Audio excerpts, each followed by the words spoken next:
جی یہاں پہ دیکھا جائے پاکستان اوورسیز پروموٹر ایسوسیشن خدشات کا اظہار کر دیا کہ اگلے سالوں میں جو ترسیلات ذرا کم ہو سکتی ہیں. کیا خدشات ہیں؟ اس کے لیے وفاقی وزیر داخلہ محسن نقوی کو جو خط بھی لکھا ہے اس میں خدشات کا کیا اظہار کیا ہے جانتے ہیں. Pakistan overseas employment promoter association کے نائب چیئرمین ادھام پراچا ہمارے ساتھ موجود ہیں. کیا خدشات ہیں؟ ترسیلات زر تو 33-34 ارب ڈالر ہم دیکھ رہے ہیں رواں مالی سال, تو کیوں کمی ہو رہی ہے؟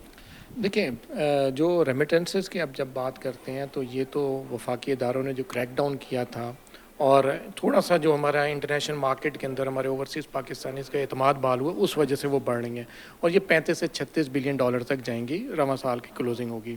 لیکن یہ ہے کہ ان ریمیٹنسز میں آنے والے وقت میں کمی دیکھی جا سکتی ہے, کیونکہ ہم دیکھیں گریجولی ہم 2022 کے بعد ہماری ورک فورس کا بزنس کم ہو رہا ہے.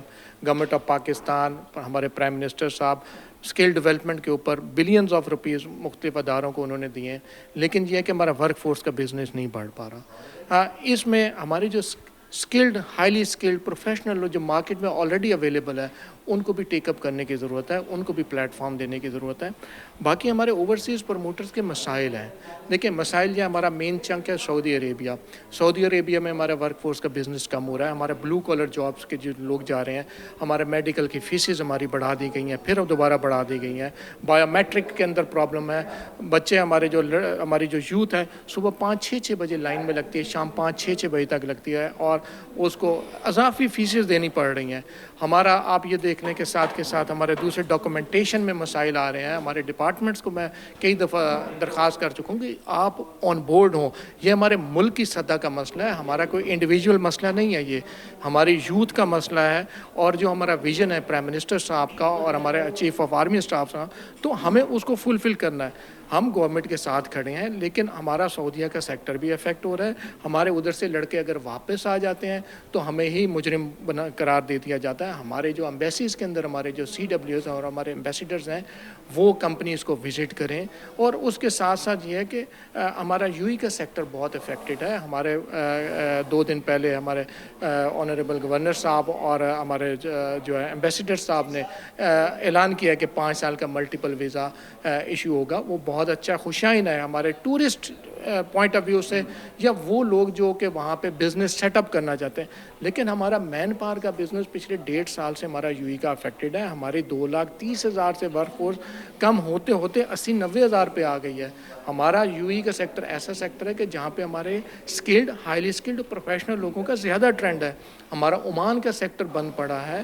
ہمارے قطر کے اندر تھوڑا سا ڈاؤن فال دیکھنے میں, تو وینیوز نئے تلاش کیے جا رہے ہیں. ابھی بھی پرائم منسٹر صاحب بیلاروس کے دورے پہ ہیں, 1.5 لاکھ ویکینسیز کا انہوں نے اعلان کیا.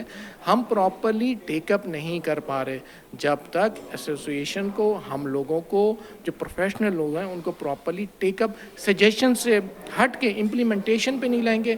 یہ مسائل آتے رہیں گے, نئے وینیوز کھلتے رہیں گے اور وہ بند ہوتے رہیں گے. لیکن ریمیٹنس جو اس ٹائم پہ ہماری جو مارکیٹ ہے ریمیٹنسز کو لے کے, اس ٹائم پہ بھی ہمارے 44-45 بلین ڈالر کی پاکستان کی ریمیٹنسز کی مارکیٹ ہے 2025 کے اندر. ہم اس کو اور زیادہ بڑھانے کے بجائے ہمارا ورک فورس کا بزنس ڈاؤن ہو رہا ہے, پرابلمز ہیں, پریشانیاں بڑھ رہی ہیں.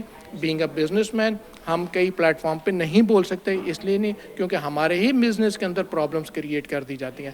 تو اس ضمن کے اندر میں نے ہائی اتھارٹیز کو اور محسن نقوی صاحب کو درخواست کی ہے کہ ایئرپورٹ کے مسائل بھی دیکھیں, ان مسائل کو بھی دیکھیں, کیونکہ پاکستان کی ترقی کے اندر ہی ہم سب کی ترقی ہے. جی جیسا کہ آپ نے سنا یہاں پہ شدید کنسرن بتائیں, وہ مسائل بھی اجاگر کیے ہیں جو بیرون ملک پاکستان جو نوکری کرنے جاتے ہیں ان کو کس مسائل کا سامنا ہے, اور یہ بھی تجویز دی ہے کہ کس طریقے سے ترسیلات زر بڑھائی جا سکتی ہے. اس وقت سب سے بڑا کنسرن یہ ہے کہ ہمارے گلف ممالک کے لیے جو سب سے زیادہ ترسیلات کمانے کے لیے جو جاتے ہیں پاکستانی, ان کو جانے میں مشکلات ہو رہی ہیں, جس میں اب UAE کا ہے, قطر ہے, سعودی عرب ہے. اب یہ کنسرنس ہیں تاکہ حکومت ان کے ساتھ بیٹھ کے ان مسائل کو حل کرے تاکہ پاکستانی کی ترسیلات زر بڑھ سکے.